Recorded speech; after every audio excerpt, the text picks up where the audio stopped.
अस्सलामुअलैकुम दोस्तों, मैं हूं राव कमर रिजवान और आप देख रहे हैं मेरा यूट्यूब चैनल। दोनों माँ बेटियां रहीम यार खान के नज़दीकी एक मज़ाफ़ाती इलाके से तलाशे रोज़गार की खातिर कराची आ गई थीं। माँ का नाम जन्नत खातून और बेटी का शहला था। जन्नत के नकूश तीखे थे, लेकिन गुर्बत ने उसके हुस्न को निगल लिया था। उसका खाविंद फालिद से माजूर था। उसे अपने गांव में किसी रिश्तेदार के पास छोड़कर आ गई थी। जन्नत को शुरू में कोई काम ना मिला। वो एक कच्ची आबादी में अपने दूर के रिश्तेदार के यहाँ ठहरी थी। जल्द ही करीबी चंद कोठियों में उसे बर्तन धोने और झाड़ू पोंछे का काम मिल गया। ये दोनों माँ बेटियां सुबह सवेरे घर से निकलती और 5 घरों में काम करके शाम 7 बजे घर लौट आती। फी बंगला 2000 औसतन उजरत मिलती। यूं महीने के 10-12 हज़ार कमा लेती थी। एक कमरे का किराया 2000 और 500 बिजली के बिल में अदा करने के बाद माहाना 8000 रुपए बाकी रह जाते थे। जन्नत बाकायदगी से अपने शौहर को गांव 4000 भिजवा देती। बाकी रकम गुजारे के लिए काफ़ी हो जाती। 6 माह इसी तरह काम करने के बाद जन्नत सुस्त पड़ गई। ये दिसंबर का महीना था। एक रोज़ उसने हमारा दरवाज़ा खटखटाया। मैं लॉन में कुर्सी डाले धूप सेंक रही थी। उन दिनों मुलाजमा काम छोड़कर चली गई थी और काम वाली मासी की मुझे अशद ज़रूरत थी। गेट खोला तो लगा कि अल्लाह ताला ने मेरे दिल से निकली दुआ कबूल कर ली है, क्योंकि पिछले 15 दिन से घर में सफाई ना हुई थी। खाना पकाने और बर्तन धोने से ही ऐसी थकन हो जाती कि निढाल हो जाती। बाकी काम पड़ा रहता। जन्नत अंदर आ गई। वो खुद तो लागर सी थी, लेकिन उसकी 14 साला बेटी तनोमुंद और खूबसूरत थी। समझ गई थी उनको काम की ज़रूरत है, फिर भी आने का मकसद दरियाफ्त किया। बेगम साहबा, हमको काम चाहिए, जन्नत ने कहा। क्या काम करोगी? झाड़ू पोंछा, बर्तन, कपड़े धुलाई, खाना बनाना, जो काम आप कहेंगी कर देंगे। तुम तो लागर सी लगती हो, काम कैसे करोगी? क्या बीमार हो? नहीं बेगम साहिबा, बीमार तो नहीं हूं। काम की ज़्यादती ने ये हाल कर दिया है। जब गांव से आई थी तगड़ी और सेहतमंद थी। कितने घरों का काम पकड़ लिया है तुमने? 5 घरों का।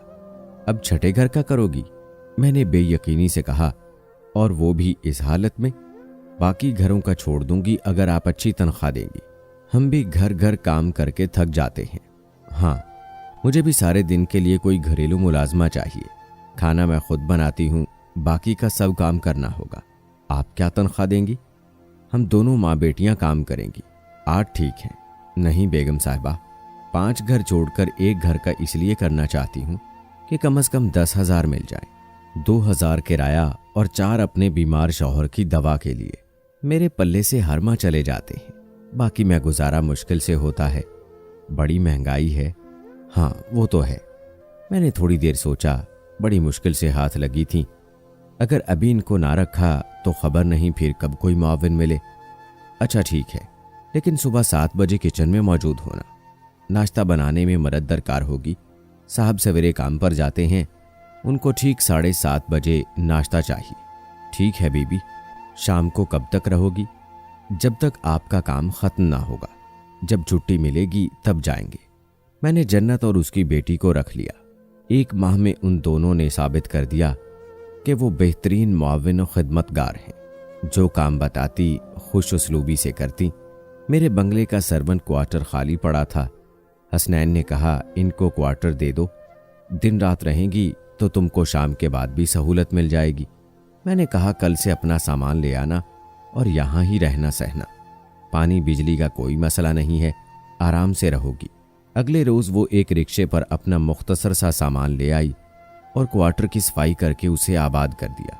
सर्वेंट क्वार्टर में जन्नत और शहला के दिन रात रहने से मुझे वाकई सहूलत हो गई थी। जन्नत तो शाम को क्वार्टर में जाग घुसती, सो जाती। शहला को जब आवाज़ देती वो दौड़ी आती। दोनों नाश्ता और खाना हमारे घर से खाती थीं। इस तरह अच्छा खाना मिलता और उनकी बचत हो जाती। दवा दारू कभी खुद लेती, कभी मैं ले देती। जन्नत मेरे पास खुश थी। मैं उसके आ जाने से पुरसुकून थी। ख़ास तौर पर शहला बहुत अच्छी लड़की थी। उसने इतनी सहूलत दी कि अब मैं बग़ैर हाथ पैर हिलाए अपने बेडरूम में लेटी टीवी देखती रहती। वो पानी भी हाथ में ला देती। वक्त गुजरने के साथ साथ शहला निखरने लगी। खूबसूरत तो थी, अच्छा खाने से और ज़्यादा रंग रूप निकाल लिया। मेहनत मुशक्कत ने उसका कुछ नहीं बिगाड़ा। ज्यादा तोनमद हो गई, लेकिन जन्नत रोज बरोज कमजोर और निढाल रहने लगी, जैसे किसी मर्ज ने अंदर अंदर उसे घुला दिया हो। बिलाखिर वो बीमार पड़ गई। डॉक्टर को दिखाया, उसने कुछ टेस्ट वगैरह लिख कर दिए। पता चला उसके गुर्दे काम छोड़ रहे हैं। ये रिपोर्ट आई तो मैं दहल गई। अब वो ज्यादातर क्वार्टर में लेटी रहती, लेकिन शहला ने जन्नत की कमी महसूस ना होने दी। वो ज्यादा तनदही से काम करने लगी ताकि उनको मुलाजमत से हम जवाब ना दे दें।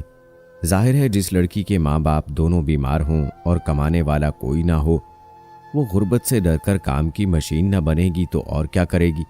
उन्हीं दिनों जबकि जन्नत बीमार थी, गांव से उसके रिश्तेदार का फोन आ गया कि तुम्हारा शौहर ज्यादा बीमार है, जल्द आओ, उसका चल चलाओ है। बीबी कुछ रकम एडवांस दे दे, बेशक शहला को अपने पास रख ले, वहां न जाने क्या हालात दरपेश हों, रकम तो चाहिए होगी। मैंने उसके हाल पर तरस खाते हुए तनख्वाह के अलावा 10,000 और भी दिए कि पेशगी तनख्वाह समझ लो। हसनैन से कहा कि अम्मा जन्नत को रहीम यार खान जाने वाली कोच पर बैठा आओ। वो खुद उसे अपनी कार में अड्डे तक ले गए और टिकट भी खरीद कर दिया। अम्मा जन्नत शहला को मेरे हवाले करके गांव चली गई। जाते हुए उसने अपनी बच्ची का हाथ मेरे हाथों में देकर कहा था, बेगम साहिबा, ये मेरी नहीं आपकी बच्ची है और इसे अपनी बच्ची ही समझना। अगर मैं लौट कर ना आ सकूं तो समझ लेना कि इसका आपके सिवा दुनिया में कोई नहीं है। इसे किसी के हवाले मत करना। इसकी शादी भी आप ही किसी अच्छे इंसान से कर देना।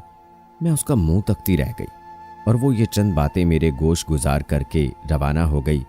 शायद उसकी छठी हिस्स बता रही थी कि अब उसे लौटना नसीब ना होगा।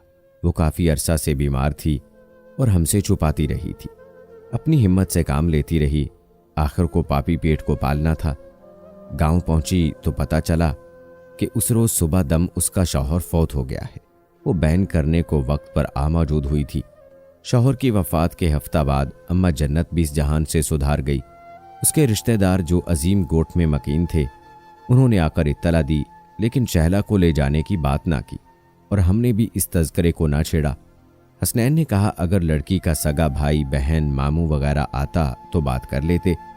दूर के रिश्तेदारों के पास तो शहला खुद भी जाना ना चाहती थी। शहला ने बताया था कि वो इकलौती है, उसका कोई भाई बहन नहीं है, मामू भी नहीं है, सौतेले चचा और फूफो भी हैं, लेकिन वो शहला और उसकी माँ से मिलते न थे। उनसे कोई तवक्को न थी। बाकी रिश्तेदार रिश्ता लेने के चक्कर में ज़रूर आएंगे, लेकिन वो किसी के साथ नहीं जाएगी, बल्कि हमारे पास ही रहेगी। बेटी ने अपना फैसला हमको सुना दिया। ये एक खुशाइंद बात थी कि शहला किसी के पास जाने की बजाय हमारे साथ रहना चाहती थी। उसके रहने से हमको बहुत सुख और आराम था। उसकी माँ से वादा किया था, सोने भाने में भी हमारा फ़ायदा ही था।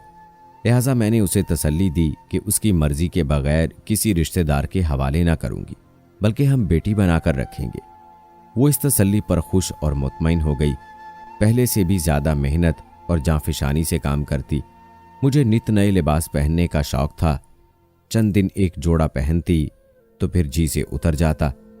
नए जोड़े बनवा लेती और अपने पहने हुए नए नए जोड़े शहला को बख्श देती। अच्छे लिबास में तो वो शहजादियों जैसी लगती। मेहमान आते तो उसे हमारा रिश्तेदार समझते। 5 बरस और बीत गए। वो 24 के लगभग हो चुकी थी, लेकिन मेरे दिल में उसको ब्याहने का ख्याल ना आया। भला कैसे ब्याह देती? अगर वो शादी होकर अपने घर की हो जाती तो मेरे घर का काम काज कौन करता? जिस तरह दिल जमी सी वो करती थी। इतनी मुखलिस और ईमानदार घरेलू मुलाजमा का मिलना जो 24 घंटे खिदमत में हाजिर रहती हो और उफ भी ना करे, किसी काम से इनकार ना करे और जिसका कोई वाली वारिस भी ना हो, फी ज़माना मुमकिन ही ना था। अब तो मुझे उसे तनख्वाह देने की भी फिक्र ना थी। शहला कहती, बाजी मैं इन पैसों का क्या करूंगी, आप अपने पास जमा करती जाएं। तब ख्याल आता था शायद ये इसलिए तनख्वाह मेरे पास जमा कराना चाहती है कि जब भी इसकी शादी होगी तो ये जमा शुदा रकम काम आएगी। 3 बच्चों के बाद मैंने फैमिली प्लानिंग पर अमल किया, लेकिन कुछ ऐसी दवाइयाँ 10 बरस लगातार इस्तेमाल की कि बिलाखिर उन दवाइयों का रद्द-ए-अमल शुरू हो गया, जिसके नतीजे में बीमार रहने लगी। इस बीमारी में शहला ने मेरी जान तोड़कर खिदमत की। इलाज से अफाका ना हुआ। कई डॉक्टरों और लेडी डॉक्टर्स को दिखाया। दवाइयाँ जो मुसलसल खा रही थी उन्होंने बंद करा दी। मर्ज बढ़ता गया, जूं जूं दवा की, बिलाखिर बिस्तर से लग गई। बेटी मारुख अब 15 बरस की थी, उससे छोटी 13 की और जवाद 9 साल का हो गया था। जब डॉक्टर ने बताया कि आपको कैंसर का खतरा है, बेहतर है कि जिस्म के अंदरूनी उस हिस्से को निकलवा दें जिसमें कैंसर का अंदेशा है, आप ठीक हो जाएंगी। मैं डर रही थी, ऑपरेशन ना कराना चाहती थी। हसनैन ने यही मशवरा दिया कि हमारे माशाल्लाह 3 बच्चे हैं और औलाद की ख्वाहिश तो नहीं है, जो ऑपरेशन डॉक्टर कहते हैं करा लेना चाहिए। वक्त पर इलाज हो जाए तो बड़े और नाकाबिले इलाज मर्ज से बचा जा सकता है। हसनैन के कहने पर ऑपरेशन के लिए तैयार हो गई। वो दिन आ गया जब ऑपरेशन था। बच्चों को शहला के पास छोड़कर हम लाहौर चले गए। ऑपरेशन हो गया, रिपोर्ट्स सही आई थी, कोई कैंसर वगैरह ना था। 15 दिन अस्पताल में रहकर घर आ गए। रफ्ता रफ्ता मैं सेहतयाब हो गई। 2 साल बिल्कुल ठीक ठाक रही। अचानक एक रोज तबीयत बिगड़ गई। फौरन अस्पताल ले गए। जरियान खून से बहुत कमजोर और जर्द पड़ गई थी। डॉक्टर्स की कोशिश से आर्जी तौर पर अफाका हुआ। 15 रोज बाद फिर से बीमार हो गई। वही कैफियत, दोबारा अस्पताल ले गए, बताया कि कैंसर है, बमुश्किल 2 माह जी पाएंगी। पहले तो हसनैन ने मुझे ना बताया, लेकिन एक रोज फोन पर डॉक्टर से बात कर रहे थे कि अपनी बीमारी के बारे में सुन लिया। दिल थाम कर रह गई। सोचा जिंदगी मौत तो अल्लाह के हाथ में है, लेकिन मेरे बाद मेरे बच्चों का क्या होगा और हसनैन क्या करेंगे? क्या खबर ये दूसरी शादी कर लें, बच्चे सौतेली माँ के हाथों में चले जाएंगे। खुदा जाने सौतेली माँ उनसे क्या सलूक करे। सोच सोचकर परेशान रहने लगी। अपने से ज्यादा बच्चों की फिक्र खाई जाती थी। शहला तन्हाई में तसल्ली देती, बाजी हौसला रखें, ऐसा कुछ ना होगा, ये आपका वहम है। लेकिन मैं कैसे उसकी तसल्लियों से बहल जाती। हकीकत तो हकीकत होती है, जो रोजे रोशन की तरह आया थी। शहला मेरी खिदमत में घुली जाती थी। वो दुबली होकर आधी रह गई। उसे मेरा गम खाया जाता था। एक दिन जबकि बच्चे सो गए, दवा खिलाने के बाद वो पलंग पर बैठ गई और मेरी टांगें दबाने लगी। शहला, मैंने कहा, जिंदगी का कोई भरोसा नहीं। मेरी जिंदगी तो फिर एक बुझता चिराग है। एक बात कहूं, बुरा तो ना मानोगी? कहिए बाजी, मैं हरगिज बुरा ना मानूंगी। सुनो, मेरी हयात के दिन गिने जा चुके हैं। चाहती हूं कि अपनी जिंदगी में साहब से तुम्हारा निकाह करा दूं। क्या तुम मेरी खातिर ये कुर्बानी दे सकती हो? आपकी खातिर जान भी दे सकती हूं बाजी। लेकिन हसनैन साहब से निकाह? वो मेरे बड़े भाई हैं, हमेशा उनको उस नजर से देखा है, ऐसा सोच भी नहीं सकती। शहला, समझने की कोशिश करो। देखो, मैं तो बिस्तरे मर्ग पर हूं और तुम्हारी शादी की उम्र निकल रही है। वक्त पर तुमको दुल्हन न बनाया, तुम पर बड़ा जुल्म किया है और अब अपने इस जुल्म का कफारा भी अदा करना चाहती हूं। साहब तुमसे उम्र में कुछ बड़े सही, लेकिन बूढ़े नहीं हैं। उनको भी बीवी की जरूरत होगी और तुम भी इस घर में सुकून से रहोगी। मेरे बाद बच्चों को माँ का प्यार दोगी, मुझे तुम पर भरोसा है। मैं इस अमर के लिए अपने साहब को मना लूंगी, बस तुम राजी हो जाओ। काफी देर के बाद उसने बिलाखिर मेरी मर्जी के आगे सर झुका दिया। शायद ये सोच कर के मेरे बाद उसका भी तो कोई ठिकाना ना था। क्या पता आइंदा हालात में उसे दरबदर होना पड़ जाए। हसनैन को मैंने मना लिया और शहला का निकाह उनसे करा दिया। बच्चे भी इस अमर पर नाखुश ना थे। शहला सौकन बन गई। उसे सौकन बनाकर मुझे मलाल ना हुआ, एक तरह से खुशी हुई। वो अब भी वैसी ही मेरी ताबेदार थी और हसनैन मेरा इस कदर ख्याल करते थे कि मेरे सामने उसके साथ कलाम करने से भी एतराज़ करते थे। घर और अमूरे खाना जैसे चल रहे थे वैसे ही चलते रहे।